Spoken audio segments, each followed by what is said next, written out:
Shalom, selamat pagi Bapak Ibu, saudara-saudari yang terkasih dalam Tuhan Yesus Kristus. Presbiter bertugas mengucapkan selamat datang dan selamat beribadah di hari Minggu ketiga sesudah Paskah.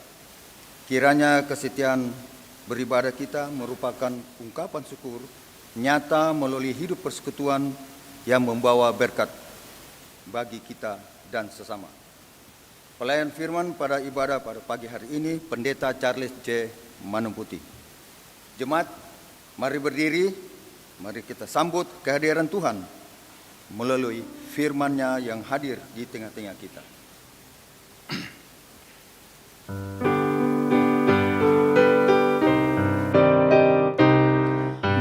Tuhan, mari datanglah. Persembahkan diri padanya. Mari nyanyi, ucaplah syukur. Puji Tuhan Juru Selamatku.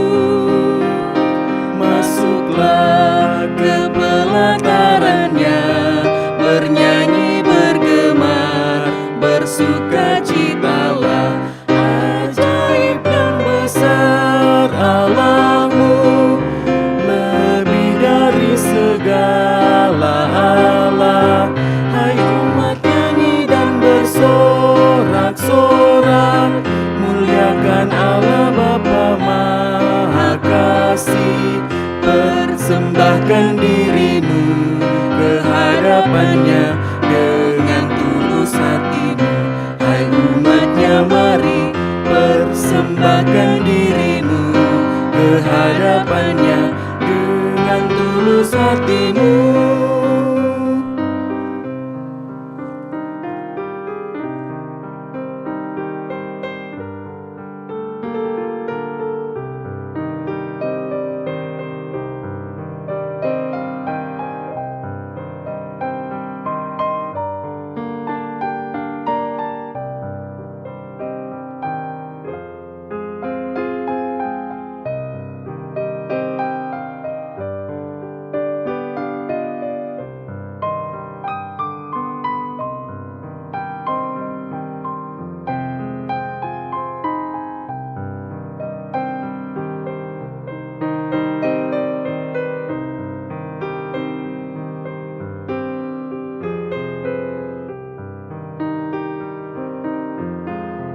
hadapannya dengan tulus hatimu.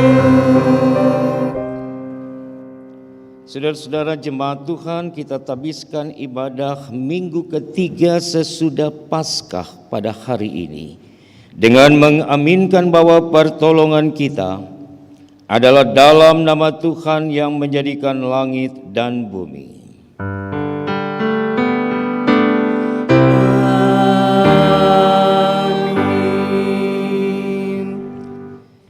Nas Alkitab yang membimbing kita dalam ibadah ini terambil dari Injil Lukas 16 ayat 10. Barang siapa setia dalam perkara-perkara kecil, ia setia juga dalam perkara-perkara besar. Dan barang siapa tidak benar dalam perkara-perkara kecil, ia tidak benar juga dalam perkara besar. Terimalah salam rasuli, kasih karunia dan damai sejahtera dari Allah Bapa dan Kristus Yesus Juru Selamat kita menyertai kamu sekalian.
Jemaat, dengan rendah hati, marilah kita datang kepada Tuhan dan mengaku akan segala dosa dan segala kesalahan kita berdoa.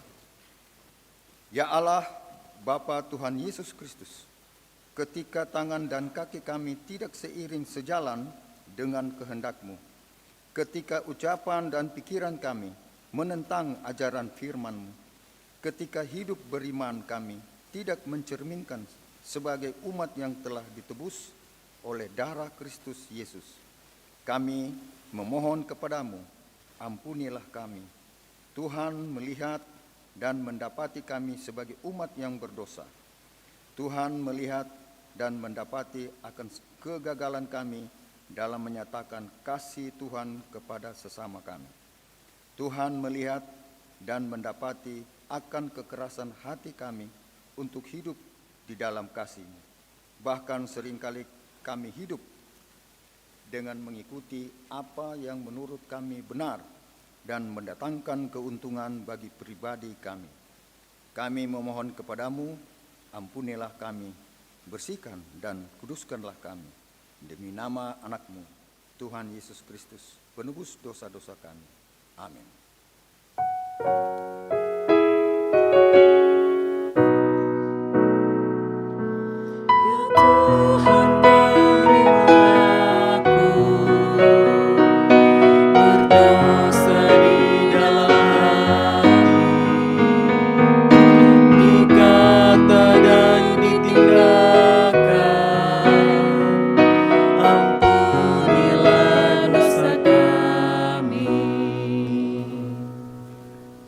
kepada setiap orang yang telah mengaku dosa dan bertobat di hadapan Tuhan, maka disampaikan berita anugerah pengampunan berdasarkan Injil Yohanes 3 ayat yang ke-16.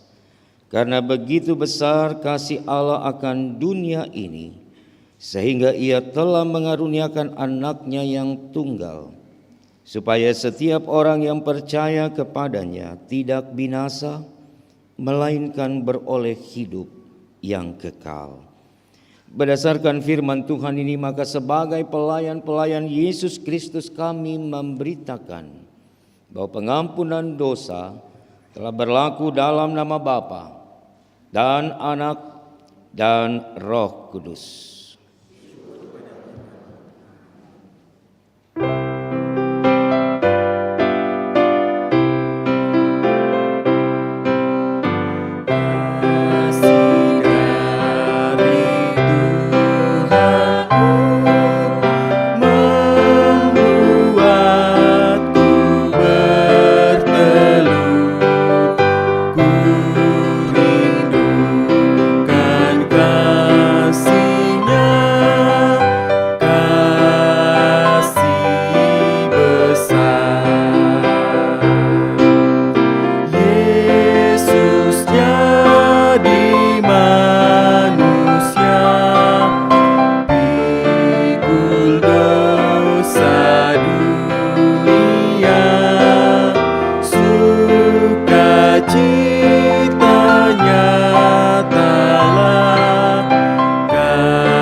Saudara-saudara, saya undang berdiri untuk mendengarkan perintah hidup baru sebagaimana tertulis di dalam surat Kolose 3 ayat 5 hingga ayatnya yang ke-11 yang menyatakan demikian. Karena itu, matikanlah dalam dirimu segala sesuatu yang duniawi, yaitu percabulan, kenajisan, hawa nafsu, nafsu jahat, dan juga keserakahan yang sama dengan penyembahan berhala. Semuanya itu mendatangkan murka Allah atas orang-orang durhaka. Dahulu kamu juga melakukan hal-hal itu ketika kamu hidup di dalamnya. Tetapi sekarang buanglah semuanya ini, yaitu marah, geram, kejahatan, fitnah, dan kata-kata kotor yang keluar dari mulutmu. Jangan lagi kamu saling mendustai, karena kamu telah menanggalkan manusia lama serta kelakuannya, dan telah mengenakan manusia baru yang terus-menerus diperbaharui untuk memperoleh pengetahuan yang benar menurut gambar Khaliknya. Akan hal ini, tiada lagi orang Yunani atau orang Yahudi, orang bersunat atau orang tak bersunat, orang barbar atau orang Skit, budak atau orang merdeka, tetapi Kristus adalah semua dan di dalam segala sesuatu. Roh Kudus menolong kita mewujudkan kemuliaan Allah dalam seluruh hidup dan kesaksian kita di dunia.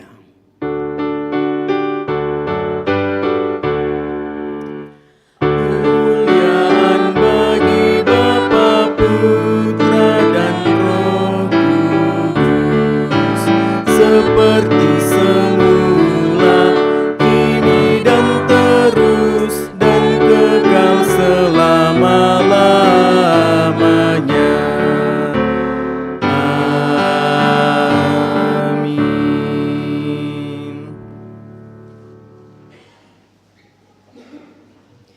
Kesaksian pujian paduan suara Pelkat PKB Jemaat Batra Kasih Makassar. Silakan.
Seorang pun dapat menghiburku.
Terima kasih Bapak-Bapak untuk pujian bagi Tuhan. Saudara-saudara yang dikasihi dan diberkati Tuhan Yesus Kristus, kita masuk di dalam pelayanan firman Tuhan. Mari berdoa mohon bimbingan Roh Kudus. Kami percaya Tuhan, kasih setiamu lebih daripada hidup kami. Di sepanjang helaan napas ini, Engkau terus menyatakan kasih dan cintamu bagi kami. Hari ini umat-Mu datang untuk mendengarkan firman-Mu ya Tuhan.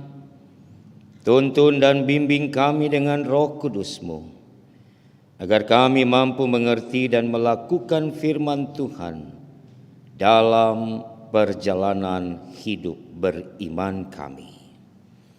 Tuhan bersabdalah, kami siap mendengarkannya. Amin. Saudara-saudara, mari berdiri untuk mendengarkan firman Tuhan. Haleluya. Haleluya, haleluya, haleluya.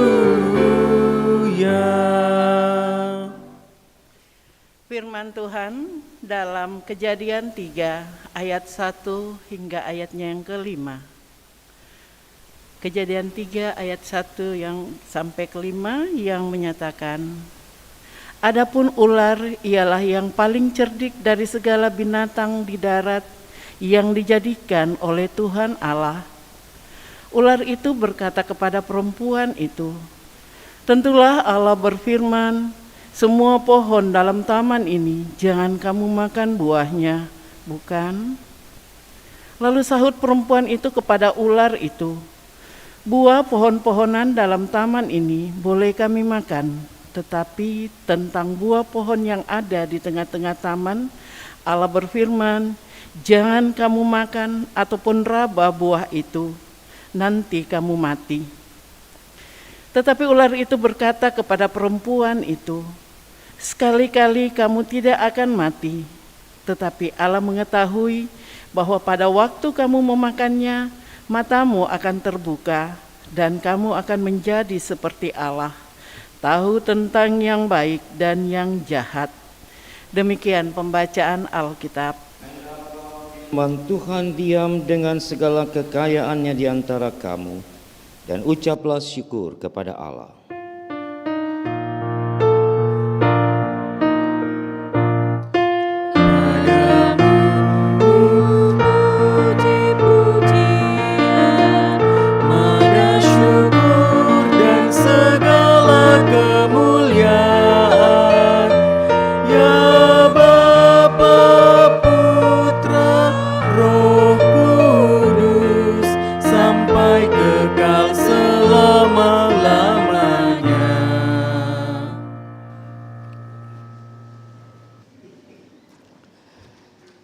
Shalom, saudara-saudara yang dikasihi dan diberkati Tuhan.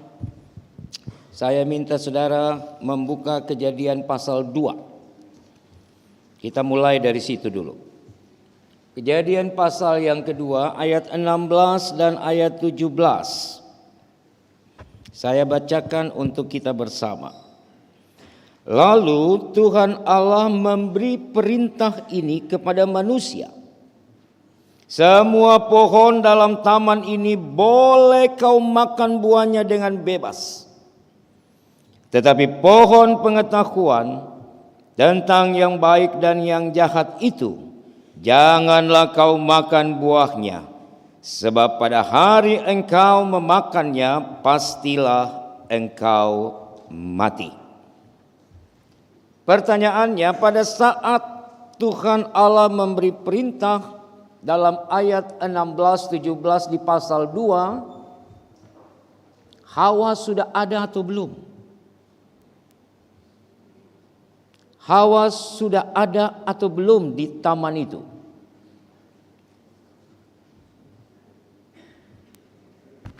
Sudah? Kah belum? Belum. Baru ada Adam. Makanya dikatakan dalam bacaan kita kepada manusia itu. Jadi kepada satu orang. Kepada Adam.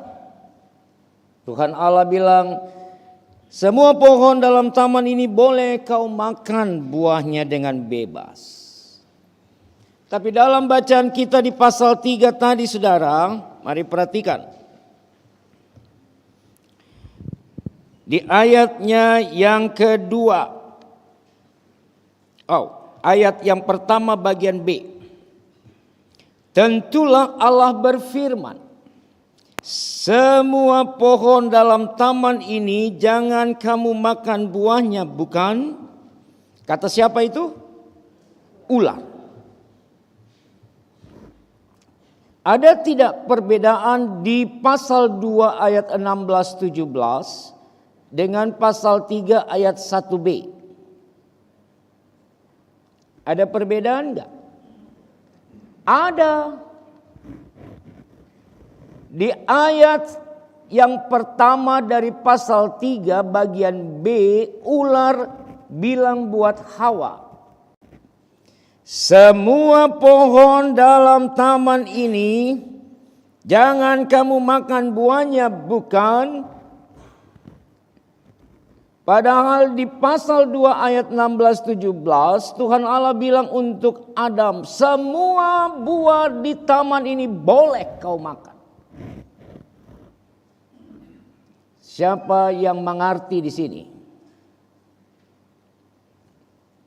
Ular yang mencoba untuk menafsir perkataan Tuhan Allah kepada Adam, tetapi mempelintirnya dengan mengatakan bahwa semua pohon dalam taman ini tidak boleh dimakan. Siapa bilang? Allah bilang untuk Adam, boleh dimakan. Kecuali satu pohon di tengah-tengah taman itu. Tidak boleh kamu makan. Jadi catatan ini saudara, ada dua hal yang berbeda. Yang satu bilang boleh makan kecuali yang ada di tengah-tengah taman. Tapi di pasal 3 ular bilang untuk Hawa, semua pohon, semua buah di taman ini tentu tidak boleh kamu makan buahnya. Apakah ular tidak tahu apa yang dikatakan Tuhan Allah? Tahu. Lalu kenapa dia membuat sebuah kesimpulan yang berbeda? Itulah cara iblis, cara setan, cara ular untuk merayu Hawa. Tapi uniknya Hawa mengklarifikasi saudara. Hawa itu ketika mendengar perkataan ular tidak langsung dia terima. Tapi dia coba untuk membenarkan apa yang sebenarnya diperintah oleh Allah. Kita lihat ayat 2. Lalu sahut perempuan itu kepada ular itu. Ini klarifikasinya. Buah pohon-pohonan dalam taman ini boleh kami makan. Ayat 3. Tetapi tentang buah pohon yang ada di tengah-tengah taman, Allah berfirman, jangan kamu makan ataupun raba buah itu, nanti kamu mati. Jadi Hawa coba mengklarifikasi apa yang disampaikan ular. Tapi kira-kira menurut Bapak Ibu Saudara, Hawa ini juga mengerti kaseng. Hawa ini juga bikin-bikin dia punya mauk atau tidak? Dia tambah firman Tuhan saudara. Ayat 16-17 di pasal 2 ada bilang jangan kau raba-raba. Adakah seng? Tidak ada. Ini Hawa tambah kalimat. Jangan kamu makan atau merabanya. Kalau itu dilakukan, kamu mati. Saudara lihat ya. Jadi penulis kitab Kejadian ini memang memiliki dua versi. Dalam ibadah penelan Alkitab hari Rabu kemarin saya sudah jelaskan di sektor kecil bahwa pasal 1 itu ditulis dalam konteks ketika bangsa Israel ada di dalam pembuangan. Sehingga ada begitu banyak dan begitu besar pengharapan untuk mereka dibebaskan. Karena itu ketika berbicara tentang penciptaan manusia di pasal 1 dikatakan bahwa Allah menciptakan manusia segambar dan serupa dengannya. Kenapa itu harus dikatakan? Supaya manusia-manusia Israel pada waktu di mana kitab itu dituliskan, mereka punya pengharapan bahwa mereka segambar dan serupa dengan Allah dan mereka punya kuasa, diberi kuasa oleh Allah untuk dapat menyelesaikan segala perkara dalam hidup. Tapi ketika proses penciptaan versi pasal 2 kitab Kejadian tidak disebutkan segambar dan serupa. Tapi dikatakan apa saudara? Dikatakan di dalam proses penciptaan bahwa Allah memberi nafas kepada bentukan tangan yang berupa patung manusia itu. Jadi manusia diciptakan dari tanah dan debu itu dibentuk oleh tangan Allah. Lalu bagaimana dia hidup? Dihembuskan nafas Allah. Kenapa pendekatannya bukan diciptakan segambar dan serupa seperti di pasal yang pertama? Karena ditulis juga dalam konteks ketika Israel ada di dalam kerajaan Daud. Jadi waktu Israel sudah menjadi kerajaan, Israel sudah menjadi bangsa yang besar, maka Allah melihat bahwa bangsa ini mulai kepala batu, bebal dan sebagainya. Bukan lagi orang yang dijajah, bukan lagi orang yang ditawan, bukan lagi orang yang tidak merdeka, tapi mereka sudah menjadi orang merdeka, bahkan punya kuasa dan menjadi sebuah kerajaan besar di bawah pemerintahan Daud. Nah, dalam konteks itu, maka kesombongan, ketinggi-hatian, kearogansian, keangkuhan Israel harus dikritik dengan mengatakan kau cuma tanah. Kamu cuma adamah. Adam itu dari kata adamah dalam bahasa Ibrani. Artinya apa? Tanah. Jadi karena kamu cuma tanah Israel yang hanya dengan hembusan napas Tuhan Allah kau hidup. Jadi jangan jadi sombong. Jangan angkuh dan jangan merasa dirimu lebih hebat dari yang lain. Bahkan lebih hebat dari Tuhan Allah. Nah, di dalam keadaan di mana Allah menempatkan manusia-manusia pertama itu di Eden, ini juga pendekatannya berbeda. Baik di pasal 2 maupun di pasal 3 yang kita baca hari ini. Ular itu gambaran dari binatang yang paling apa tadi di ayat 1 itu. Cerdik. Ya, dari segala binatang di darat yang dijadikan oleh Tuhan Allah. Jadi ini binatang ini, ya, hewan satu ini memang dikategorikan sebagai binatang yang paling cerdik. Dan memang sampai hari ini binatang ini cerdik.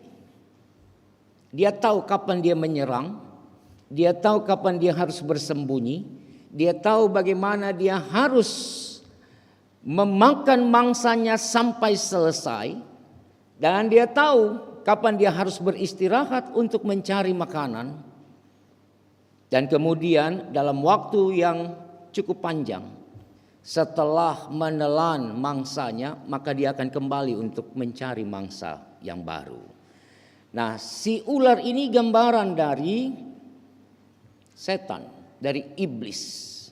Karena kecerdikannya, karena tipu muslihatnya, karena akal bulusnya, maka dia dikategorikan atau dipakai sebagai simbol, ya, sebagai lambang dari setan itu. Nah, kalau di Wahyu, ya saudara, kalau baca Wahyu itu ularnya itu dikatakan ular yang sangat besar seperti naga.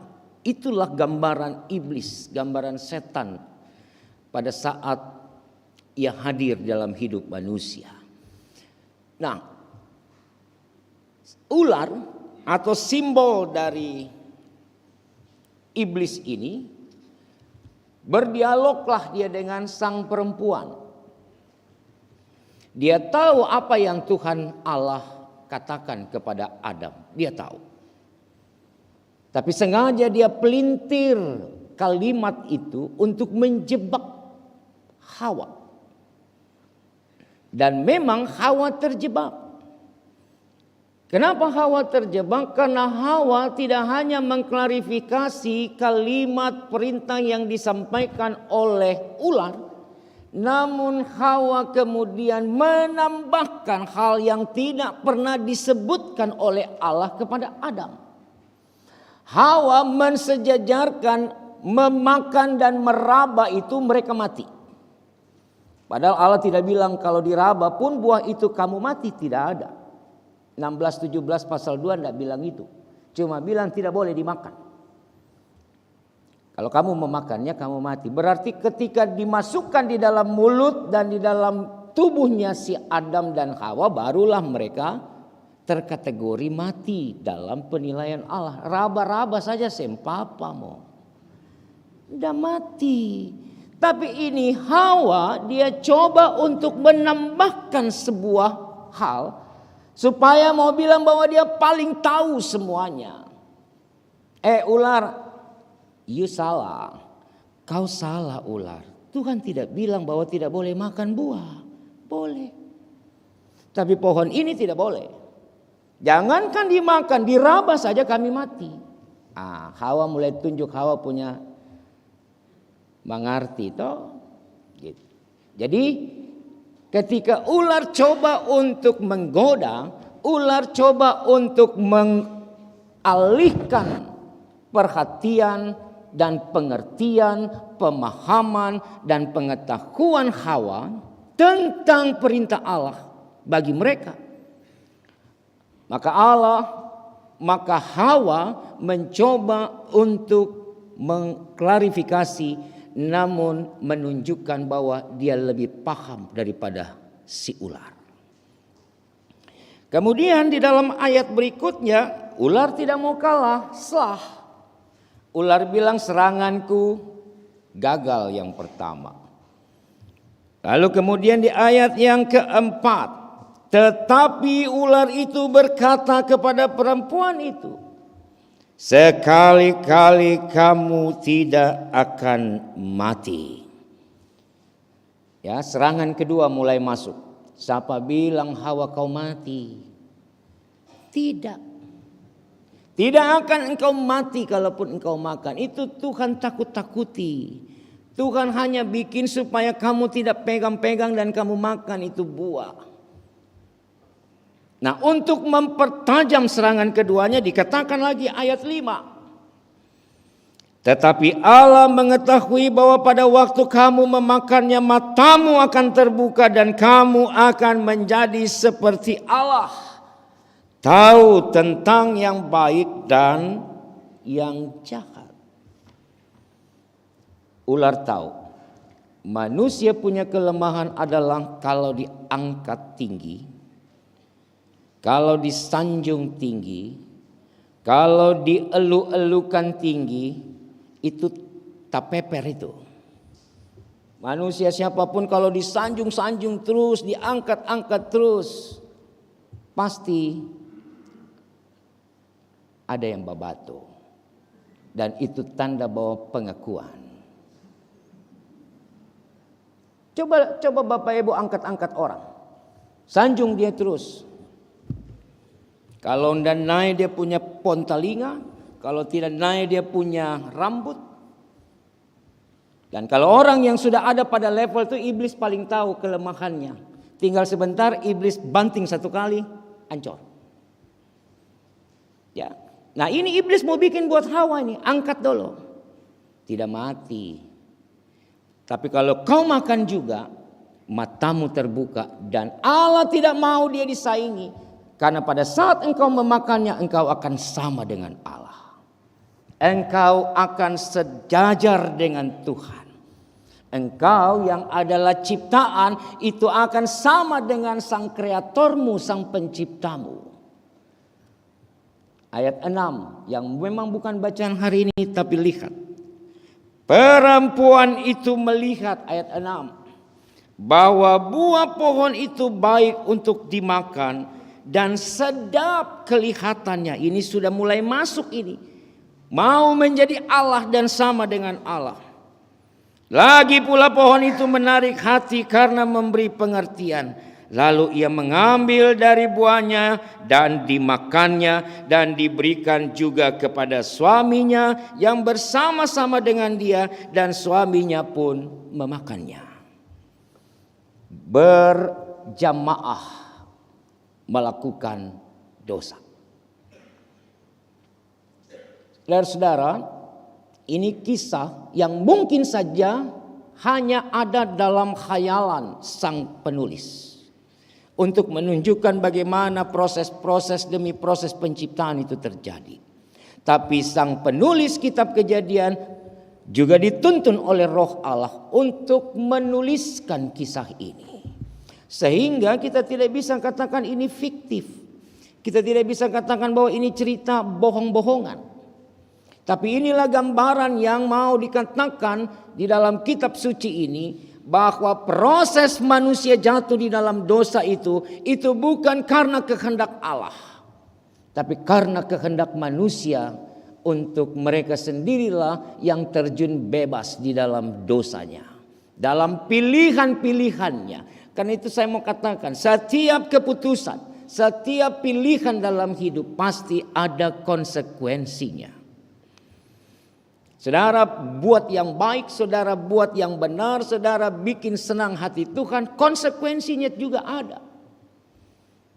Berkat dan pemeliharaan Tuhan pasti dialami. Tapi kalau saudara putuskan, saudara menghasilkan hal-hal yang tidak baik, hal-hal yang tidak benar, hal-hal yang menyakiti hati Tuhan, hal-hal yang mengintimidasi sesamamu, hal-hal yang tidak memanusiakan manusia lain, maka konsekuensinya juga ada. Oleh sebab itu, Bapak Ibu Saudara-saudara, kisah ini mau mengatakan kepada kita bagaimana kita harus berhikmat dengan benar dalam menjalani hidup. Bagaimana kita bisa memahami mana yang benar, mana yang tidak benar. Itu hanya bisa dilakukan kalau saya dan saudara punya hikmat. Dalam bacaan 2 Tawarik ketika Salomo jadi raja menggantikan ayahnya, dia minta hikmat. Dia bilang untuk Tuhan Allah begini, kasih aku hikmat supaya aku bisa memimpin bangsa besar ini dan aku bisa mengarahkan mereka ke jalan yang baik, yang benar dan yang Engkau kehendaki. Supaya aku tidak menggiring bangsa ini melakukan ketidakbenaran, kejahatan, memberontak di hadapanmu. Jadi Salomo minta hikmat supaya dia tahu mana benar, mana salah. Hawa dan dia pun suami itu tidak minta hikmat, tetapi merasa diri bahwa kami akan menjadi seperti Allah. Kami akan ditinggikan dan orang akan menyembah kepada kami seperti menyembah kepada Allah. Maka mereka lakukan yang mereka tahu sebenarnya itu tidak boleh. Itu dilarang. Itu tidak diizinkan oleh Tuhan, tapi mereka lakukan. Karena apa? Karena mereka sudah diangkat-angkat oleh ular, sudah dirayu-rayu oleh ular, oleh setan iblis ini untuk melakukan kehendaknya. Bapak Ibu Saudara-saudara, dalam kehidupan kita seringkali juga kita bertemu dengan hal-hal model ini. Mungkin bentuknya beda. Kita orang tidak disuruh makan buah, tidak disuruh bikin apa-apa. Tapi dalam pilihan-pilihan kita seringkali iblis masuk di situ untuk mempengaruhi saudara. Dalam kehadiran kita di tengah-tengah orang lain, seringkali iblis bikin kita kalau orang Ambon punya istilah itu makan cabar. Tahu ya Bapak Ibu ya, di cabar itu dipuji-puji, diangkat-angkat, disanjung-sanjung. Oh, orang paling suka itu, orang Ambon paling suka diangkat-angkat itu. Bung Bodi bagaimana Bung Bodi? Begitu ya? Paling suka, manusia itu paling suka untuk diangkat. Suaranya hebat. Paduan suara tadi PKB, saya lihat Bung Otis senyum-senyum. Bahkan sempat merekam tadi paduan suara. Orang yang baru dengar paduan suara PKB-nya Batra Kasih pasti terkagum-kagum. Nanti keluar pasti ada yang bilang, Bung suaranya top loh. Foto dulu Bung. Bu, ini siapa tuh yang menyanyi tenor satunya tinggi sekali suaranya tapi halus banget itu. Siapa itu? Oh Pak Rudi. Pak Rudi yang mana? Oh nanti diangkat-angkat tuh. Bapak punya suara luar biasa. Mau kami nyanyi di tempat Bapak? Oh bisa diatur. Nanti kita undang PKB dan sebagainya. Terus naik terus. Naik terus. Nah. Manusia paling suka kan digituin. Tapi dia lupa. Sebentar sampai di langit-langit di atas. Dalam sekejap juga dia bisa terjun bebas jatuh. Karena apa? Fondasinya tidak kuat. Karena alasnya tidak kuat. Karena alasnya hanya mengandalkan bagaimana saya bisa terus melejit naik. Bukan dengan usaha. Bukan dengan kerja keras, bukan dengan keringatku, bukan dengan tanggung jawab, bukan dengan kesetiaan, bukan dengan apapun yang bisa kukerjakan untuk bisa naik ke atas. Tapi aku overlap, aku cari jalan pintas, aku cari jalan yang simple supaya aku bisa naik ke atas dan melewati orang lain. Nah, kalau orang yang melewati jalur-jalur model itu jangan harap dia akan bertahan di atas. Dia akan jatuh. Karena tidak ada kekuatan fondasinya. Tapi perhatikan orang yang dia tidak pengaruh dengan segala pujian, dia tetap berusaha mulai dari bawah, dia merangkak, dia mulai jongkok, dia mulai berdiri, dia mulai berjalan, dia mulai berlari, dia mulai sprint kencang. Tidak mungkin jatuh. Karena dasarnya kuat. Prosesnya panjang. Dan dia tahu mana yang harus dia lakukan, mana yang harus dia hindari, mana yang harus dia perbuat dalam hidup dan kerjanya. Hari ini ada beberapa orang yang akan diteguhkan susulan, 2 pengurus Pelkat dan 4 atau berapa ini? 5 pengurus komisi di dalam Jemaat Batra Kasih. Pada waktu peneguhan beberapa minggu yang lalu teman-teman ini tidak bisa hadir. Nah karena itu kita buatkan 1 hari lagi, 1 hari Minggu untuk diteguhkan, untuk diperkenalkan sebagai pengurus komisi yang akan bekerja 5 tahun ke depan. Bapak Ibu saya kasih tahu, jadi supaya kita semua punya pemahaman, pengurus yang namanya pengurus Pelkat itu masa baktinya 2,5 tahun. Ingat baik-baik ya, supaya jangan di luar nanti baku melawan. Paling sering saya dengar di tempat parkir di mana-mana ini baku melawan tanggal waktu penugasan. Yang namanya pengurus Pelkat itu 2,5 tahun. Jadi nanti 2,5 tahun berikutnya mereka akan dipilih kembali dalam jemaat. Tapi yang namanya pelayan PAPT itu 5 tahun. pelayan PAPT. Yang namanya pengurus komisi 6 bidang termasuk sub-sub komisi di dalamnya itu juga 5 tahun. Jadi kalau masih kerja 3 tahun terus sudah Pak Pendeta, sudah lebih setengah tahun ini kami di komisi teologi, kami di komisi rumah tangga, kami di komisi PPSDI. Belum, masih 2 tahun. Supaya jangan berpikir bahwa kalau sudah 3 tahun itu berarti sudah selesai, bahkan sudah lebih dari waktunya. Komisi itu 5 tahun. Sama, komisi sama dengan departemen-departemen di tingkat sinodal itu sama 5 tahun. Ya, dewan-dewan itu sama dengan pengurus-pengurus Pelkat juga 2,5 tahun. Ya, tapi pelayan-pelayan PAPT dimanapun jemaat GPIB mereka 5 tahun. Ya, jadi supaya kita jangan baku melawan di tempat parkir depan sana hanya tanggal waktu tugas. Nah, Bapak Ibu di depan ini pengurus-pengurus komisi ini 5 tahun sampai 2027. Tahu kalau 5 tahun saya tidak bersedia Mi. Saya pikir 2,5 tahun saja. Enggak Jito? Ada yang pikir begitu tidak jadi?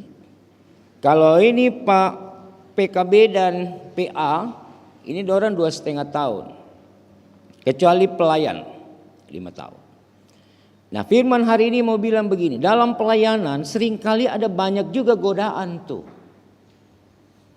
Ya. Yang kita nggak mau dia datang, tapi di dalam gereja dia bisa hadir, bahkan dia sangat sering hadir godaan-godaan itu. Ada orang di luar sana bilang paling aman itu di dalam gereja ya pendeta. Kenapa? Mana ada iblis berani masuk di dalam gereja? Saya bilang belum tahu kok. Nah raja setannya ada di dalam gereja. Raja iblisnya kadang-kadang berkeliaran dia di dalam gereja. Siapa bilang di dalam gereja tidak ada setan? Kalau tidak ada setan, kami enggak diajarkan oleh firman ini untuk bertahan dan untuk melawan. Tapi karena ada begitu banyak godaan dan rongrongan di dalam kehidupan persekutuan, pelayanan dan kesaksian, maka firman Tuhan selalu dikumandangkan untuk kami. Untuk menjadi backup, untuk menjadi pagar, untuk menjadi benteng. Supaya di dalam kehidupan persekutuan kami tidak saling tikam satu dengan yang lain. Di dalam kehidupan pelayanan kami tidak saling sikut. Di dalam kesaksian-kesaksian bukan satu mau bilang saya, karena saya semua jalan, karena saya semua ada dan yang lain itu tidak masuk dalam hitungan. Bukan begitu. Justru karena setan banyak. Justru karena iblis selalu ada dimanapun dan dia siap menerkam kapanpun, maka firman Tuhan selalu menjadi kekuatan bagi jemaat dan umat Tuhan. Untuk apa? Untuk bisa tetap bertahan di dalam iman. Oh kalau begitu dalam keluarga yang tidak ada setannya, siapa yang bilang? Di keluarga juga banyak. Yang selalu goda-goda, selalu ganggu-ganggu, selalu mau bikin terpisah-pisah satu dengan yang lain. Itu setan punya pekerjaan. Berani tidak kuat, laki lewat. Berani tidak kuat, istri lepas. Berani tidak kuat, anak-anak hilang. Tidak tahu menyembah kemana. Karena iblis selalu ada dan kekuatannya powerful kalau menyerang saudara. Kenapa powerful? Kalau satu serangan tidak berhasil, dia babat serangan kedua yang lebih kuat lagi. Juga tidak berhasil, dia hajar lagi terus sampai dia menang baru dia stop. So ada iblis di dalam kapan? Beta takajoale, ini serius. Beta kaget. Kasih pelin-pelan sedikit nyong, jangan terlalu kencang. Jadi kalau tasontos yang terlalu. Ada bicara iblis dalam gereja, kamu bikin begini, beta kaget lah. Mengkali dia mengamuk apa. Ya, jadi Bapak Ibu Saudara perhatikan itu. Jangan pikir teman-teman pengurus komisi dan juga teman-teman pengurus Pelkat menganggap bahwa oh kami siap. Karena kami aman di dalam gereja. Pelayanan itu selalu aman di dalam gereja. Tunggu dulu. Kita harus pahami bahwa kita juga bisa jatuh seperti Adam, seperti Hawa. Kita juga begitu jatuh, bikin diri mengerti, bikin diri selalu mau tahu semuanya, makin merasa diri benar. Itu akibat dari ketika kita tidak punya kekuatan. Diserang, makin bikin diri hebat. Padahal kita menunjukkan kebodohan kita di hadapan orang lain. Karena itu saya selalu ingatkan dan katakan buat teman-teman, rekan-rekan sepelayanan, apakah itu diaken penatua, apakah itu pengurus pelkat, komisi, ini adalah partner kerja majelis jemaat. Yang harus berjalan bersama, yang harus bekerja bersama, yang harus melayani bersama dalam pikiran yang sama. Jangan kita punya arah itu beda-beda Bapak Ibu. Satu mau ke timur, satu mau ke barat, satu ke utara, satu ke selatan. Bagaimana kita punya pelayanan mau jalan? Yang ada semuanya pembenaran, semuanya menganggap diri benar. Itu selalu terjadi di mana-mana itu. Termasuk di jemaat-jemaat GPIB. Karena itu diingatkan buat kita semua, mari sehati sepikir kata Paulus itu benar dalam surat-suratnya. Hendaklah kamu sehati sepikir sejiwa dalam pelayananmu bersama. Sehingga umat yang dilayani mereka benar-benar mengalami berkat Tuhan lewat pelayanan saudara. Dan untuk 7 temanku, sahabatku, rekan sepelayananku yang akan diteguhkan dan akan diperkenalkan untuk melaksanakan tugas 5 tahun 2,5 tahun ke depan. Ingat baik-baik, firman hari ini pas untuk kita semua. Mengingatkan kepada kita bahwa si jahat, si ular, si setan, si iblis siap menerkam kapanpun. Karena itu pakailah iman dan kekuatan hikmat Allah untuk dapat menaklukkan serangannya dan supaya kita tetap taat pada perintah Tuhan. Dan pada saat menjalankan perintah Tuhan jangan tambah-tambah seperti Hawa. Ya, Bapak Ibu, jangan ditambah-tambah. Kalau mau laksanakan pelayanan A, ya A saja, jangan pakai A plus A, aksen A, macam-macam. A saja deh. Kalau A sudah berhasil baru lompat ke B. B sudah baru lompat yang selanjutnya. Jangan belum selesai sudah mau bikin yang lain. Itu tidak fokus namanya. Ya, Hawa nggak fokus. Makanya dia jatuh. Saya tidak mau kita semua yang melayani Tuhan juga nggak fokus dalam pelayanan. Mari fokus. Supaya pekerjaan ini bukan hanya menyenangkan hati kita, keluarga kita, bahkan jemaat. Tapi yang kita mau kejar pertama-tama adalah menyenangkan hati Tuhan. Ibu bapak dipanggil untuk menyenangkan hati Tuhan, bukan hati jemaat.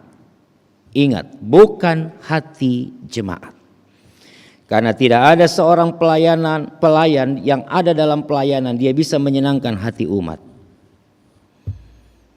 Hati Tuhan Allah disenangkan. Kalau hati Tuhan Allah disenangkan, maka umat juga dapat berkat di dalamnya.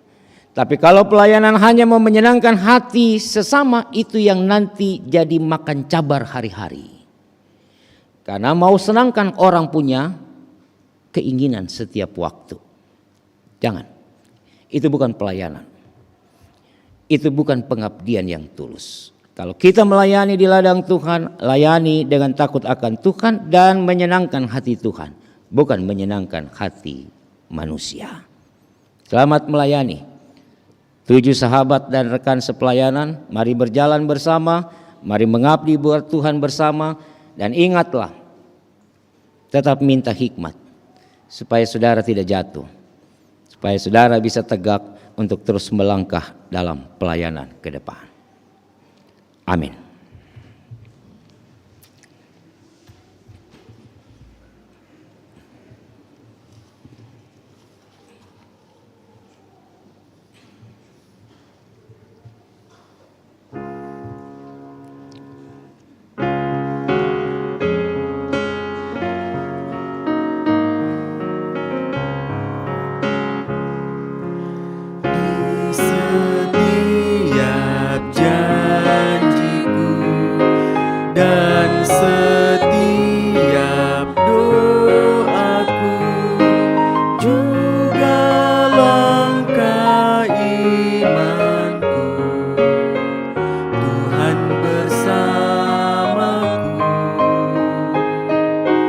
Tiap gunung ku tempuh, harapanku pun teguh.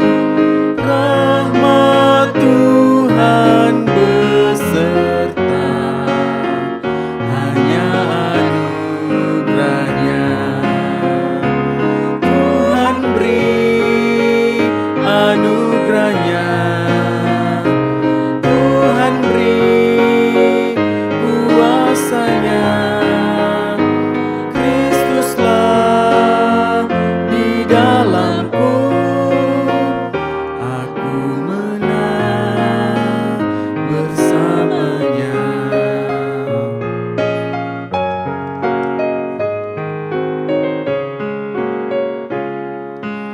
Tiap jiwaku rengkuh, tiap hatiku sentuh, ku bagikan damainya karena anugerahnya. Air mata pun reda oleh sabda kasih-Nya. Tiap duka hilanglah karena anugerahnya. Tuhan beri anugerahnya, Tuhan beri kuasanya. Kristuslah di dalamku, aku menang bersamanya.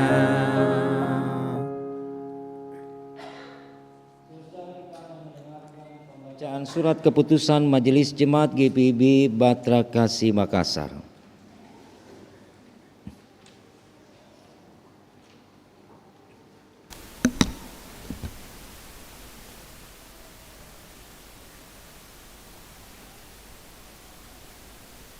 Gereja Protestan di Indonesia bagian Barat, Jemaat Batra Kasih Makassar, nomor 688-JBK-KD.1-3 Romawi, _2023-KPTS, daftar surat keputusan Majelis Jemaat GPIB Batra Kasih Makassar, dengan kasih karunia Yesus Kristus Kepala Gereja, Majelis Jemaat GPIB Batra Kasih Makassar menimbang dan seterusnya, mengingat dan seterusnya, memperhatikan dan seterusnya, memutuskan. Menetapkan keputusan Majelis Jemaat GPIB Batra Kasih tentang pengakhiran tugas, tanggung jawab dan wewenang Pelkat PA PT masa tugas 2017-2022 dan pengangkatan pelayan Pelkat PA PT Jemaat GPIB Batra Kasih masa tugas 2023-2027. Terhitung sejak tanggal 26 Maret 2023 mengakhiri masa pelayanan Pelkat PA dan PT Jemaat GPIB Batra Kasih Makassar masa tugas 2017-2022 sebagaimana daftar nama-nama lampiran pertama surat keputusan ini dengan menyampaikan penghargaan dan ucapan terima kasih atas pelayanan dan pengabdiannya. Mengangkat pelayan Pelkat PA dan PT Jemaat GPIB Batra Kasih Makassar masa tugas 2023-2027 sebagaimana daftar nama-nama dalam lampiran kedua surat keputusan ini. Yang kedua, peneguhan pelayan Pelkat tersebut butir pertama dilaksanakan dan dilayani oleh Ketua Majelis Jemaat dalam ibadah Minggu tanggal 26 Maret 2023 dengan menggunakan tata ibadah yang berlaku. Ketiga, tugas tanggung jawab dan wewenang pelayan Pelkat PA PT selaku bagian dari pelaksana harian Majelis Jemaat dilaksanakan atas dasar panggilan dan pengutusan gereja dengan berpedoman pada tata gereja GPIB, TAP-TAP PS GPIB dan keputusan Majelis Jemaat GPIB Batra Kasih. Keempat, masa tugas pelayanan Pelkat PA PT tersebut butir pertama dan kedua berlaku sejak peneguhan atau tanggal ditetapkannya dan berakhir pada saat peneguhan pelayan Pelkat masa tugas 2023-2027. Kelima, apabila di kemudian hari ternyata terdapat pelayan Pelkat yang melanggar ketentuan yang berlaku di GPIB, berdasarkan penilaian Majelis Jemaat, yang bersangkutan akan dikenakan sanksi pengakhiran masa tugasnya. Keenam, Dengan diterbitkannya surat keputusan ini, maka surat keputusan Majelis Jemaat GPIB Batrakasi nomor 978-JBK-KD-1 Romawi 2020-KPTS tanggal 25 Oktober 2020 dinyatakan tidak berlaku lagi. Yang ketujuh, surat keputusan ini mulai berlaku sejak tanggal ditetapkannya peneguhan dengan ketentuan apabila terdapat kekeliruan di dalamnya akan diperbaiki sebagaimana mestinya. Ditetapkan di Makassar pada tanggal 26 Maret 2023, Pendeta Charles Yaneman Manuputi MSI Ketua, Penatua Meti Dorcas Ripka Takasili Sekretaris.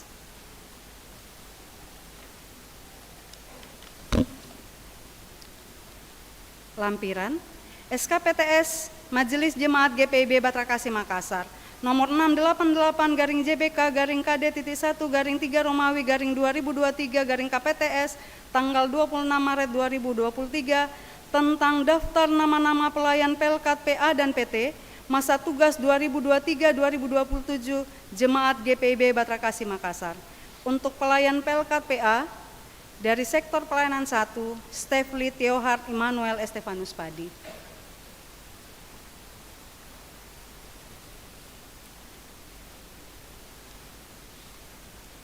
Gereja Protestan di Indonesia bagian Barat, Jemaat GPIB Batrakasi Makassar, nomor 000-JBK-K-1-3 Romawi 2023-KPTS, daftar surat keputusan Majelis Jemaat GPIB Batrakasi Makassar, dengan kasih karunia Yesus Kristus Kepala Gereja, Majelis Jemaat GPIB Batrakasi Makassar menimbang dan seterusnya, mengingat dan seterusnya, memperhatikan dan seterusnya, memutuskan menetapkan keputusan Majelis Jemaat GPIB Batrakasi tentang pengakhiran tugas, tanggung jawab dan wewenang pengurus pelayan Pelkat PA, PT, GP, PKP, PKB, PKLU masa tugas 2020-2022 dan pengangkatan pengurus pelayan Pelkat PA, PT, GP, PKP, PKB, PKLU Jemaat GPIB Batrakasi masa tugas 2023-2025.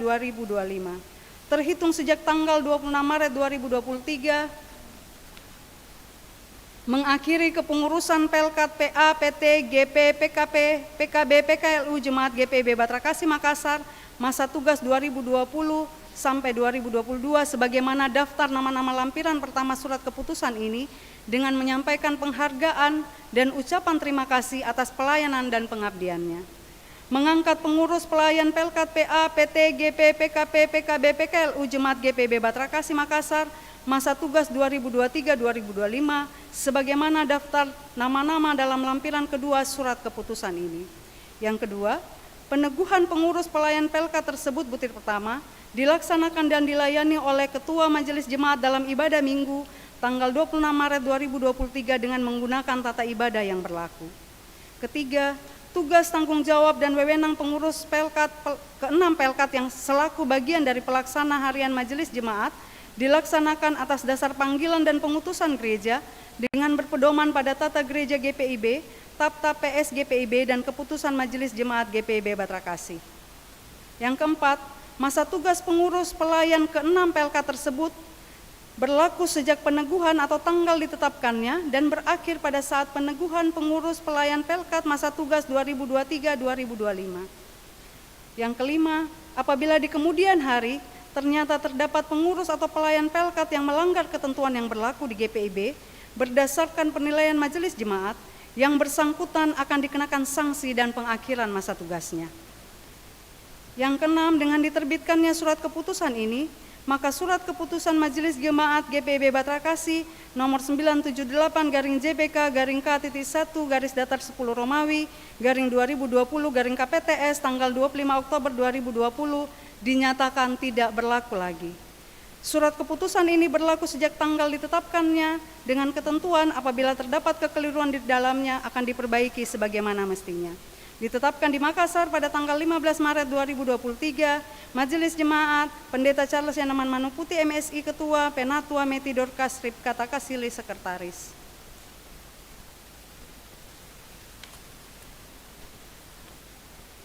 Lampiran kedua, SKPTS Majelis Jemaat GPIB Matra Kasih Makassar nomor 000-JBK-K-1-3 Romawi-2023 KPTS tanggal 17 Maret 2023 tentang daftar nama-nama pengurus pelayan ke-6 Pelkat PA, PT, GP, PKP, PKB, PKLU masa tugas 2023-2025 Jemaat GPIB Matra Kasih Makassar. Untuk Koordinator PKB Sektor Pelayanan 1, Bapak Estefanus Padiwiono.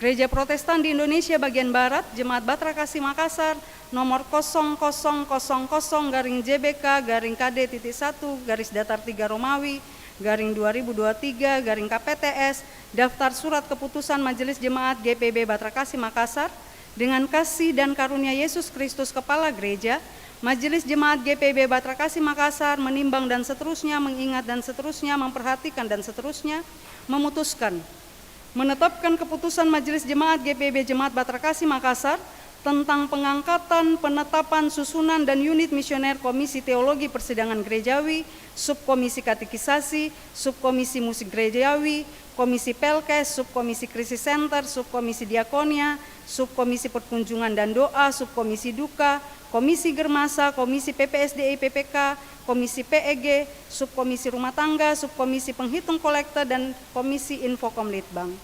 Terhitung mulai tanggal 26 Maret 2023, menetapkan saudara-saudara yang namanya tertulis dalam daftar lampiran surat keputusan ini sebagai anggota komisi sesuai bidangnya dan akan berakhir sesuai masa bakti Majelis Jemaat GPIB Matra Kasih periode 2023 sampai dengan 2028. Yang kedua, seluruh anggota komisi wajib mentaati peraturan-peraturan yang berlaku di GPIB Jemaat Matra Kasih.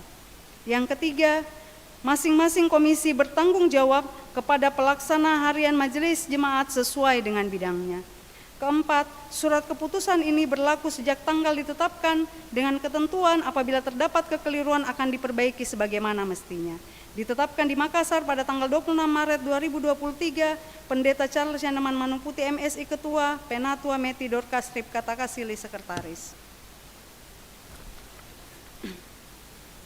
Lampiran Surat Keputusan Majelis Jemaat GPIB Jemaat Matra Kasih Makassar nomor 0000-JBK-KD-1-3 Romawi _2023 KPTS, nama-nama anggota komisi masa bakti 2023-2028 GPIB Jemaat Matra Kasih Makassar.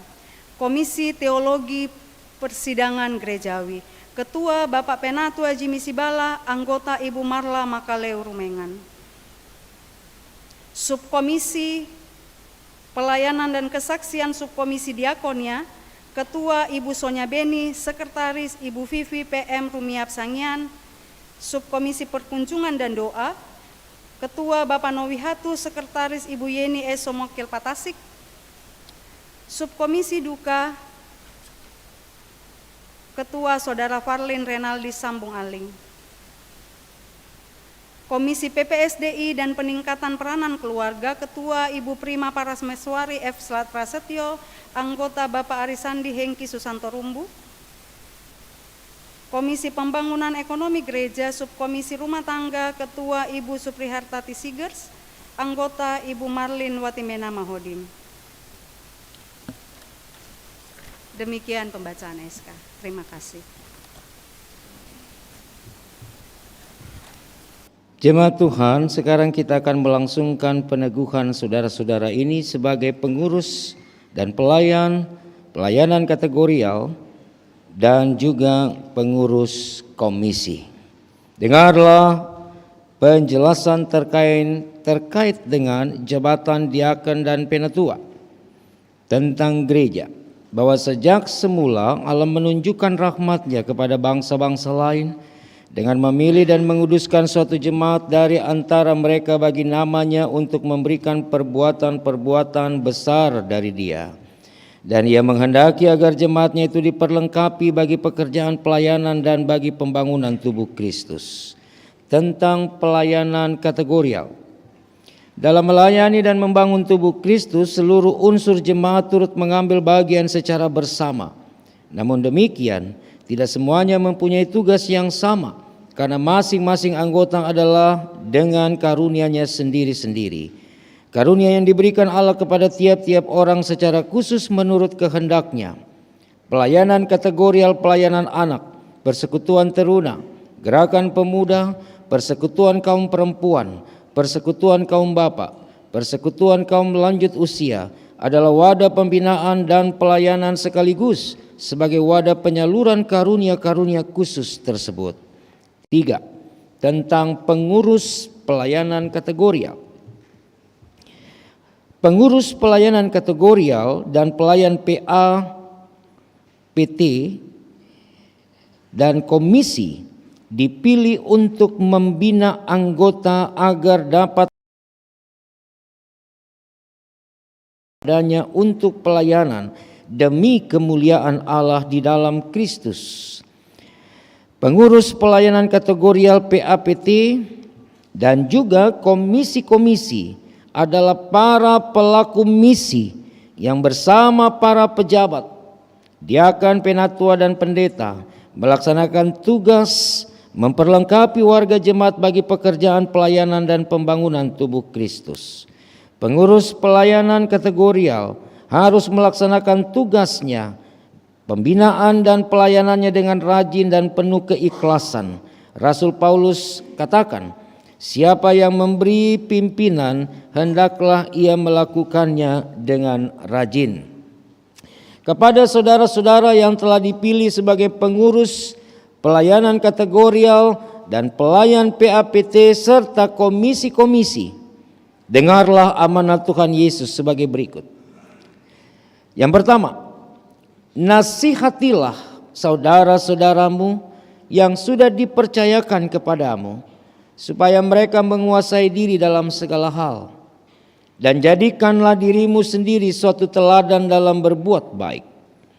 Hendaklah engkau jujur dan bersungguh-sungguh dalam pengajaranmu, sehat dan tidak bercela dalam pemberitaanmu. Kedua, hendaklah hidupmu selalu berpadanan dengan Injil Kristus, teguh berdiri dalam satu roh, sehati sejiwa berjuang untuk iman yang timbul dari berita Injil. Saudara-saudaraku, sebelum saudara-saudara ini mengucapkan pengakuan dan janjinya, mari bersama kita berdoa. Tuhan Allah yang Maha Kuasa dan Kekal, kami mohon, curahkan Roh Kudus-Mu, mengurapi hati, pikiran, dan hidup saudara-saudara kami ini, khusus dalam pengakuan dan janji mereka di hadapan Tuhan dan jemaat. Biarlah seluruh kehidupan mereka dikuasai oleh firman dan Roh-Mu, agar saudara-saudara kami ini dapat melakukan tugas panggilan dan pengutusan dengan penuh keberanian dan sukacita. Biarlah oleh pelayanan mereka, umat Tuhan, jemaat-Mu dapat dibina dan dilengkapi bagi pembangunan tubuh Kristus. Amin. Saudara-saudara, jika saya sebut namanya, silakan untuk berdiri dan mengucapkan pengakuan dan janji saudara di hadapan Tuhan dan jemaat-Nya dengan menjawab pertanyaan-pertanyaan berikut ini. 1. Apakah saudara-saudara percaya bahwa Tuhan Allah melalui gerejanya telah memanggil dan memilih saudara-saudara untuk pekerjaan pelayanan ini? 2. Apakah saudara-saudara berjanji untuk menjalankan tugas sebagai pengurus pelayanan kategorial, pelayan PA, pengurus komisi dengan setia, senantiasa bertekun dalam iman kepada Yesus Kristus, hidup suci serta selalu mengembangkan pelayanan yang dipercayakan kepadamu dengan kemampuan yang saudara miliki? 3. Apakah saudara-saudara bersedia membina, mengajarkan, dan memperlengkapi orang-orang percaya untuk pekerjaan pelayanan bagi pembangunan tubuh Kristus dalam ketaatan kepada kehendak Tuhan Yesus Kristus dan peraturan gereja, serta bersedia ditegur dan dikenai sanksi dan disiplin gereja jika saudara lalai dan berbuat salah.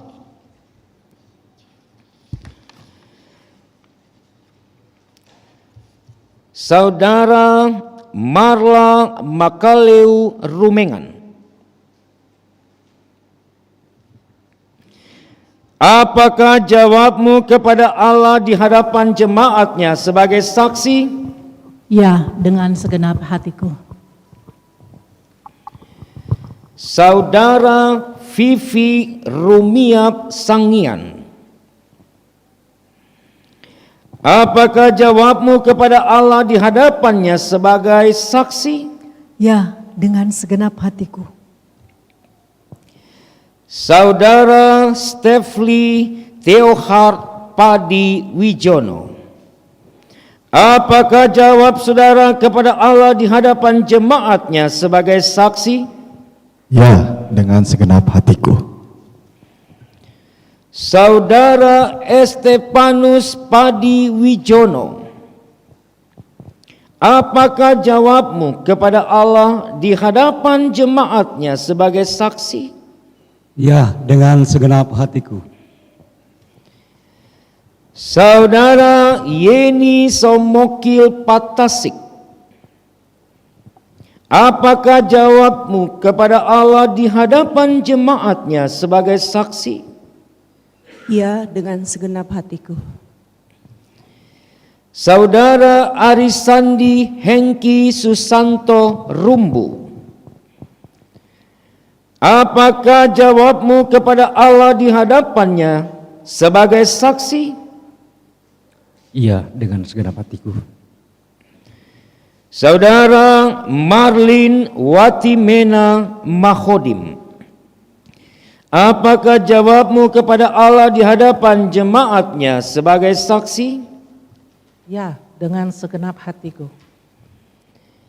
Tuhan mendengar janji dan pengakuan saudara-saudara, serta menguatkan dan menolong saudara-saudara sekalian. Jemaat Tuhan, mari kita berdiri bersama semua orang percaya di segala waktu dan tempat. Kita mengaku iman menurut pengakuan iman rasuli dengan hati dan mulut masing-masing berkata, aku percaya kepada Allah, Bapa yang Maha Kuasa, Khalik langit dan bumi, dan kepada Yesus Kristus, anaknya yang tunggal Tuhan kita, yang dikandung daripada Roh Kudus, lahir dari anak darah Maria, yang menderita di bawah pemerintahan Pontius Pilatus, disalibkan, mati dan dikuburkan, turun dalam kerajaan maut. Pada hari yang ketiga, bangkit pula di antara orang mati, naik ke sorga, duduk di sebelah kanan Allah, Bapa yang Maha Kuasa, dan akan datang dari sana untuk menghakimi orang yang hidup dan yang mati. Aku percaya kepada Roh Kudus, gereja yang kudus dan am, persekutuan orang kudus, pengampunan dosa, kebangkitan daging, dan hidup yang kekal. Jemaat disilakan duduk, saudara-saudara tetap berdiri.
Berdasarkan pengakuan dan janji saudara-saudara, maka kami, Majelis Jemaat GPIB Batra Kasih Makassar, meneguhkan saudara-saudara sebagai pelayan kategorial, pelayan PA, pengurus Pelkat PKB, dan pengurus komisi-komisi di GPIB Jemaat Batra Kasih Makassar di dalam nama Bapa dan Anak dan Roh Kudus.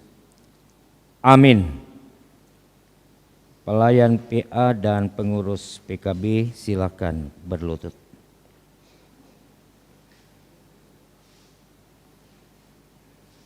Saudara-saudara, baik pelayan PA, pengurus PKB, juga saudara-saudara yang ada di komisi-komisi, hiduplah seturut panggilan dan pengutusan saudara.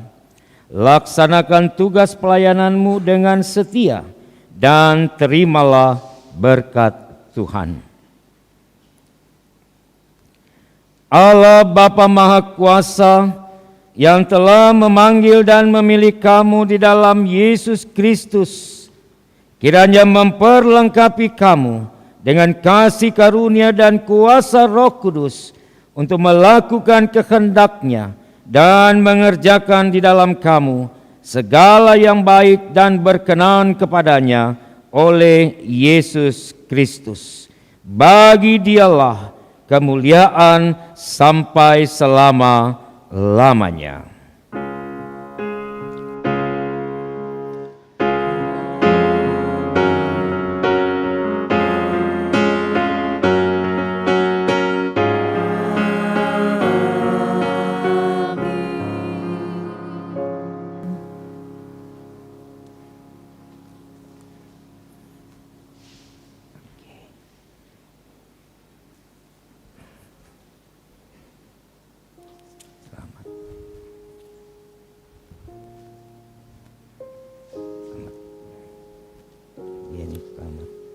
Selamat, Tuhan berkati.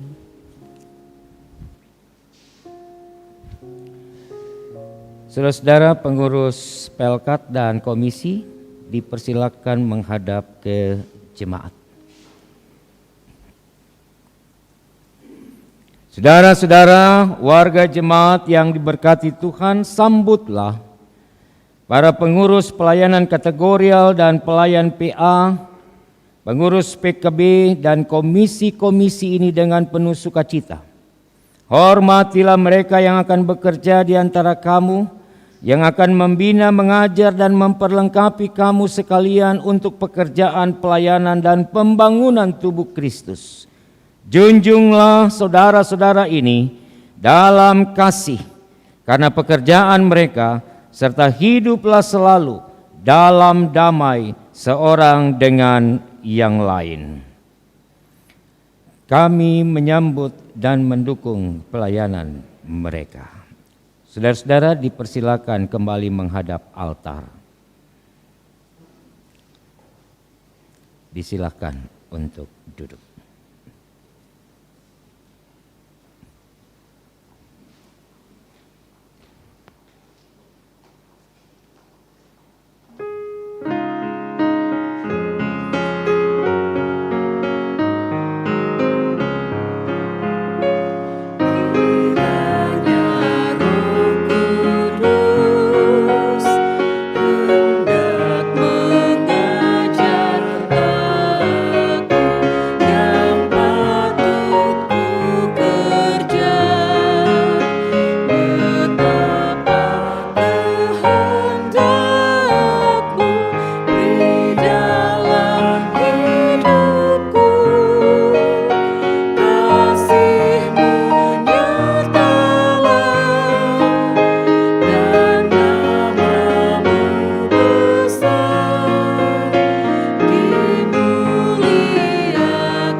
Saudara-saudara, kita akan menyaksikan penyerahan surat keputusan kepada saudara-saudara yang telah diteguhkan dan telah diperkenalkan kepada jemaat akan diserahkan oleh Ketua 3 Pelaksana Harian Majelis Jemaat.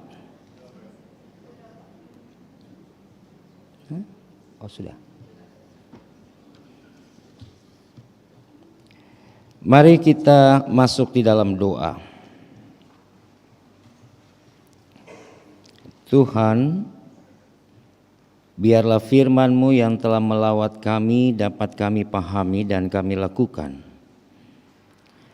Agar di dalam hidup kami tidak mudah jatuh di dalam hasutan iblis, hasutan setan yang selalu menginginkan hidup kami rusak, hidup kami berantakan, hidup kami tercerai-berai dengan sesama. Biarkan kami punya hikmat Tuhan, supaya dalam hidup kami senantiasa akan selalu ada di dalam kekuatan Tuhan. Meteraikan firman ini Bapa, supaya kami dapat hidup dan bertanggung jawab dalam dunia ini. Kami mau berdoa untuk teman-teman kami yang hari ini diteguhkan dan diperkenalkan sebagai pengurus komisi-komisi yang ada. Kami berdoa untuk Ibu Marla Makaleo Rumengan, kami berdoa untuk Ibu Vivi Rumiap Sangian, kami berdoa untuk Saudara Stefli Theohard Padi Wijono, kami berdoa untuk Bapak Estepanus Padi Wijono, kami berdoa untuk Ibu Yeni Somokil Patasik, kami berdoa untuk Bapak Arisandi Hengki Susanto Rumbu, dan kami berdoa untuk Ibu Marlin Watimena Mahodim. Mereka telah memberi diri untuk melayani-Mu Tuhan. Lengkapi saudara-saudara kami supaya mereka boleh melaksanakan tugas, tanggung jawab dan pelayanannya dalam takut akan Engkau. Kami berdoa untuk seluruh pekerjaan, untuk usaha yang mereka lakukan, bahkan rumah tangga masing-masing. Kiranya Tuhan senantiasa memberkati saudara-saudara kami ini di dalam kehidupan bersama keluarga. Kami mau berdoa Tuhan memberkati Majelis Jemaat GPIB Batra Kasih dalam melaksanakan program kerja dan anggaran 2023-2024 yang sudah disahkan dan sudah mulai kami jalani dalam kebersamaan untuk 1 tahun ke depan. Memberkati seluruh perangkat-perangkat pelayanan yang ada. Biarlah kami semua boleh bekerja sama untuk menjalani tugas tanggung jawab kami. Kami berdoa untuk panitia pembangunan guest house, kiranya Tuhan juga terus memberkati. Tuhan memberikan kecukupan berkat Tuhan, agar proses pembangunan ini boleh berjalan seturut dengan kehendak Tuhan. Kami berdoa untuk tim kerja pelunasan mobil dinas gereja. Biarlah Tuhan juga memberkati di dalam seluruh perencanaan-perencanaan yang dikerjakan. Kami berdoa untuk proses emeritasi pendeta jemaat yang akan dilaksanakan pada bulan yang akan datang ini. Kiranya semua yang dirancangkan oleh majelis jemaat, semuanya juga boleh dilaksanakan dalam kebersamaan dengan majelis sinode GPIB, agar proses emeritasi ini juga boleh berlangsung dengan baik. Kami berdoa Tuhan, Engkau berkati warga jemaat-Mu di 12 sektor, mereka boleh hidup hanya di dalam kekuatan Tuhan. Memberkati warga jemaat yang sakit, memulihkan, menyembuhkan mereka. Warga jemaat yang ada dalam pergumulan, kiranya Tuhan boleh mendampingi selalu. Warga jemaat yang ada dalam sukacita, biarlah Tuhan menyempurnakan sukacita mereka. Terima kasih Bapa. Tuhan juga berkati di dalam menjalankan tugas tanggung jawab para pegawai kantor majelis jemaat dan semua unit-unit misioner yang ada. Kami semua boleh melakukan yang terbaik bagi Tuhan dalam gereja ini. Tuhan berkati majelis jemaat bertugas, Tuhan memberkati pianis, pemandu lagu, paduan suara PKB, Tuhan berkati teman-teman operator multimedia, Tuhan berkati operator sound system, juga ibadah live streaming hari ini, biarlah semuanya berjalan dengan baik di dalam tuntunan Tuhan. Warga jemaat, tamu-tamu jemaat yang hadir, Tuhan berkati. Ketika kami kembali dalam kekuatan firman. Kami berdoa untuk pemerintah dari pusat sampai daerah, Tuhan juga memberkati. Seluruh proses di tahun politik ini, biarlah yang terbaik Tuhan menjadi bagian yang kami gumuli agar bangsa negara kami ini boleh selalu ada di dalam damai sejahtera Tuhan. Tuhan, kami telah masuk di minggu yang baru, menyertai kami di dalam kehidupan bersama. Ampunkan dosa dan salah kami Bapa. Di dalam nama Tuhan Yesus kami naikkan doa ini dan kami mengucap syukur kepada Tuhan yang sudah mengajar kami berdoa bersama. Bapa kami dalam sorga, dikuduskanlah namamu, datanglah kerajaanmu, jadilah kehendak-Mu di bumi seperti di sorga. Berilah kami pada hari ini makanan kami yang secukupnya, dan ampunilah kiranya kesalahan kami, seperti kami juga mengampuni orang yang bersalah kepada kami. Jangan bawa kami dalam pencobaan, tetapi lepaskanlah kami daripada yang jahat.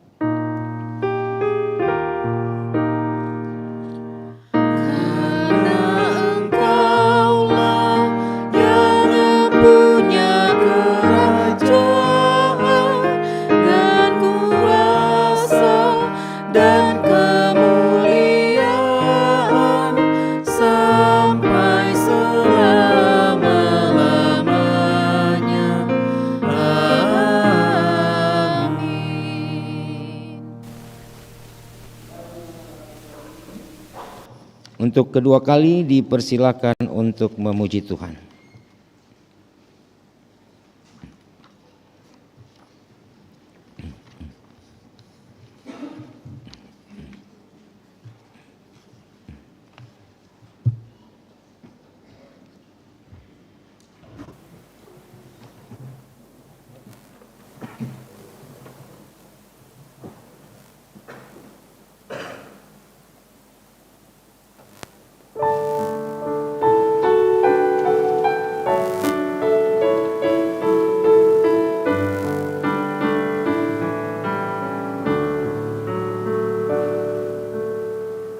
Yang terpanggil dan kau pun yang dipilihnya untuk lengkapi umatnya, lengkapi dengan segala yang baik.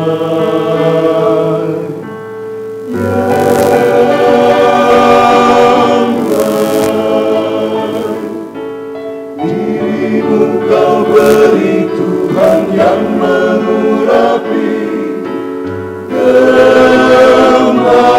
gembalakan domba Allah, berjalan yang benar, menuju jalan yang benar, setia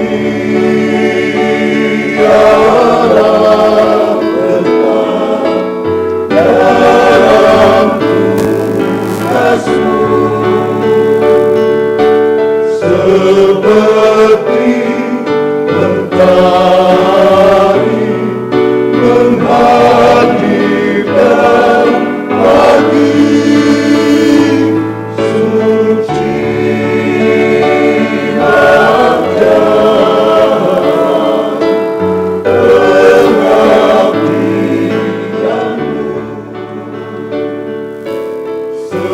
seperti bintang-bintang, berkat Tuhan ada padamu, setia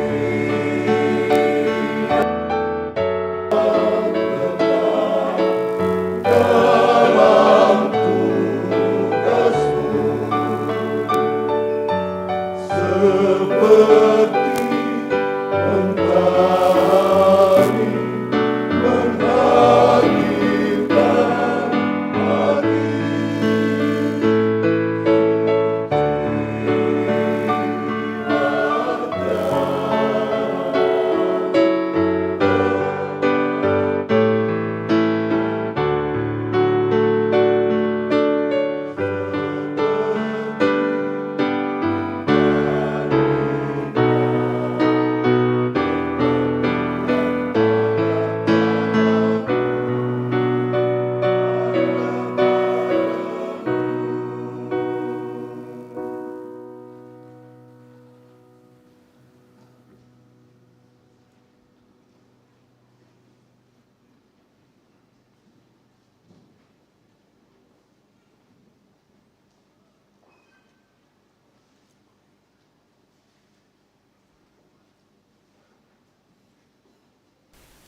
Jemaat yang dikasihi Tuhan Yesus Kristus, kita masuk dalam pengucapan syukur.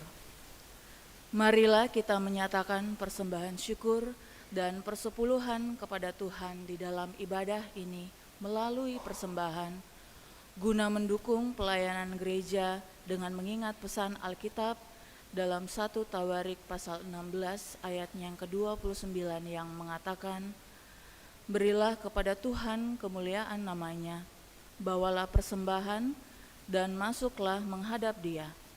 Sujudlah menyembah kepada Tuhan dengan berhiaskan kekudusan." Berdasarkan firman Tuhan itu, marilah kita sampaikan dengan penuh hormat dan sukacita persembahan kita kepadanya. Tuhan memberkati saudara dan persembahan saudara. Mengawali persembahan, kita menyanyi Gita Bakti 79 bait 1 dan 2. Setelah pundi dikumpulkan, kita menyanyi baitnya yang ketiga. Karena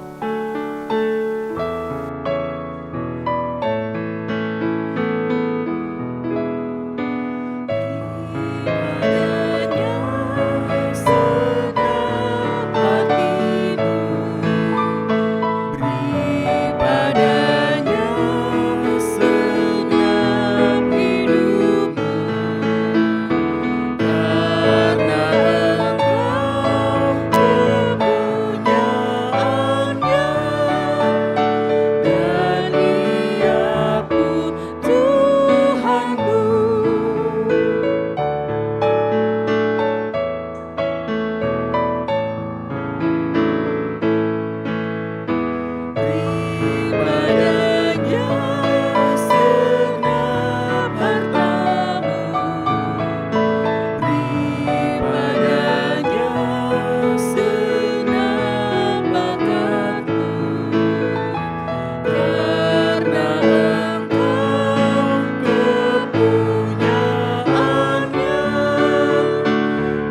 Untuk menyerahkan persembahan syukur kita kepada Tuhan dalam doa syukur, kita berdoa. Ya Tuhan, terimalah persembahan syukur kami, yaitu jemaat yang telah Engkau selamatkan. Jadikanlah persembahan syukur kami ini sebagai berkat bagi sesama dan bagi pembangunan tubuh Kristus. Amin. Disilakan duduk kembali.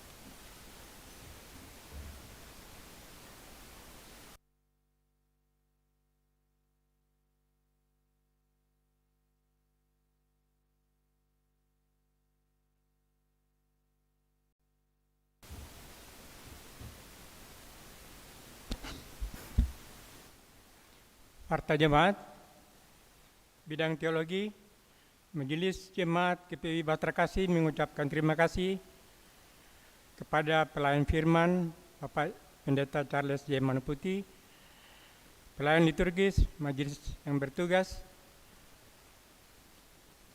organis Bapak Ganes Soekarno, pemandu lagu, Saudara Ernesto Hernau, dan Ibu Tri Christian. Persembahan pujian, paduan suara PKB Bahtera Kasih, operator LCD Gary Peter, dan operator sound system Christopher Limpo. Atas pelayanannya pada hari ini dan jam ini, Tuhan memberkati. Dan jumlah jemaat yang hadir, laki-laki 95, perempuan 123, jumlah 218. Baptisan kudus, nama calon baptis Alvaro Elifas saya, dari keluarga saya Kopong Tandon, sektor pelayanan 3. Baptisan Minggu 30 April 2023 pukul 9.00. Pastoral dilaksanakan pada hari Sabtu 29 April 2023 pukul 10. Disampaikan kepada keluarga, para saksi, dan presbiter yang bertugas agar menghadiri pastoral baptisan tersebut. Demikian disampaikan untuk menjadi perhatian. Ibadah Pelkat PT Gabungan. Ibadah Pelkat PT Gabungan GPI Bahtera Kasih akan dilaksanakan pada hari tanggal Minggu 30 April 2023, waktu pukul 11.00 WITA, tempat Gedung Gereja Bahtera Kasih, dan pelayan firman Pendeta Nancy Lalang Senduk. Untuk itu dimohon kehadiran anggota Pelkat PT pada ibadah tersebut. Ibadah Pelkat PKP Gabungan. Ibadah Pelkat PKP Gabungan GPI Bahtera Kasih Makassar akan dirangkaikan dengan bincang-bincang dengan tema cara merawat kulit, dan pembicara Dr. Marla Makaleo yang akan dilaksanakan pada hari tanggal Selasa 25 April 2023 waktu pukul 17.00 WITA. Pelayan firman Pendeta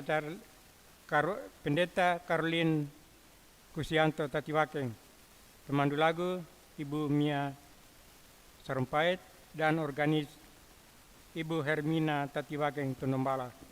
Untuk itu dimohon kehadiran anggota Pelkat PKP pada ibadah tersebut. Ibadah Pelkat PKB Gabungan. Ibadah Pelkat PKB Gabungan GPI Bahtera Kasih Makassar akan dilaksanakan pada hari tanggal Jumat 5 Mei 2023 waktu pukul 19 hingga selesai. Pelayan firman Pendeta Charles J. Manuputi. Untuk itu dimohon kehadiran anggota Pelkat PKB pada ibadah tersebut. Ibadah Pelkat PKLU Gabungan. Ibadah Pelkat PKLU Gabungan GPB Jemaat Bahtera Kasih akan dilaksanakan pada hari tanggal Kamis 27 April 2023 waktu pukul 9.00 hingga selesai. Pelayan firman Pendeta Charles J. Manuputi. Pelayan liturgis Ibu Fredika Kabuka. Organis Bapak Eki Rumbu. Untuk itu dimohon kehadiran anggota Pelkat PKLU pada ibadah tersebut.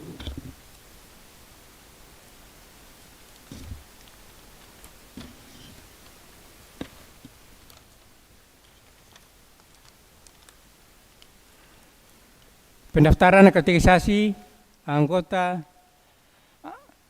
Angkatan 2023-2024 terhitung mulai 25 April 2023 sampai dengan 31 Mei 2023 dengan syarat-syarat sebagai berikut: mengisi formulir kategorisasi dan ditandatangani koordinator sektor pelayanan, melampirkan fotokopi akte kelahiran, melampirkan fotokopi baptis, melampirkan fotokopi jas terakhir, melampirkan 2 lembar foto berwarna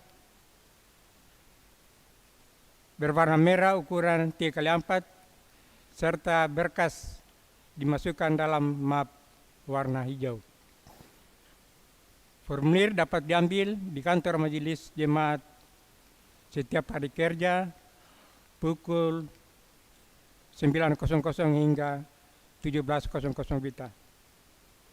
Bidang germasa, rapat koordinasi PHMJ bersama pengurus Pelkat yang bidang germasa yang akan dilaksanakan pada hari tanggal Sabtu 29 April 2023 jam 19.00 tempat ruang PHMJ GKP 2 lantai 2. Atas perhatian diucapkan terima kasih dan penyampaian ini bersifat undangan. Bidang pembangunan gedung gereja.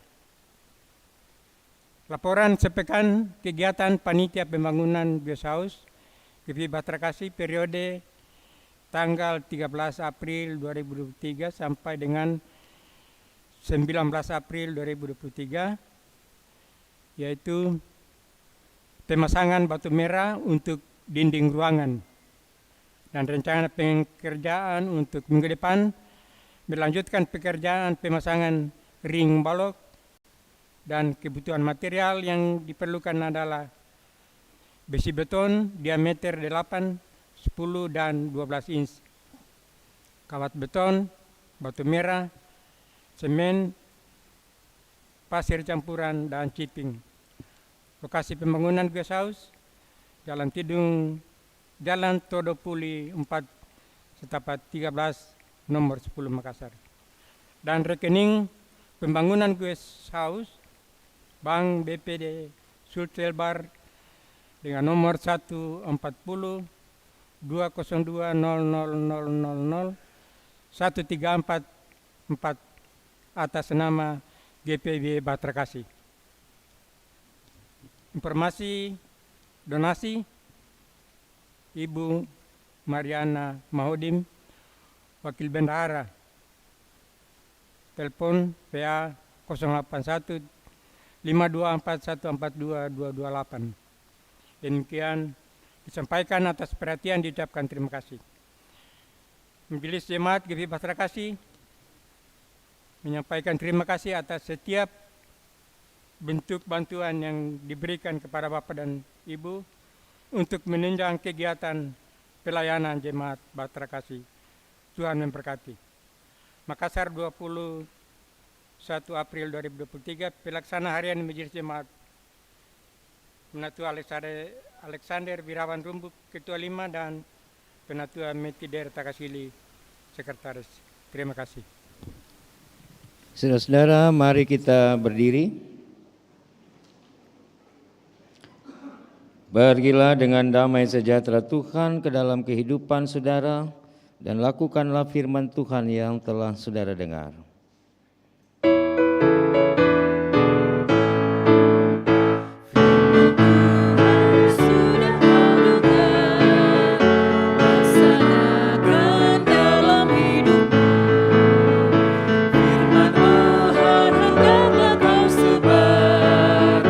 Pada orang di sekelilingmu.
Arahkanlah hati dan pikiran saudara kepada Tuhan serta terimalah berkat-Nya. Tuhan memberkati engkau dan melindungi engkau. Tuhan menyinari engkau dengan wajah-Nya dan memberi engkau kasih karunia. Tuhan menghadapkan wajah-Nya kepadamu dan memberi engkau damai sejahtera.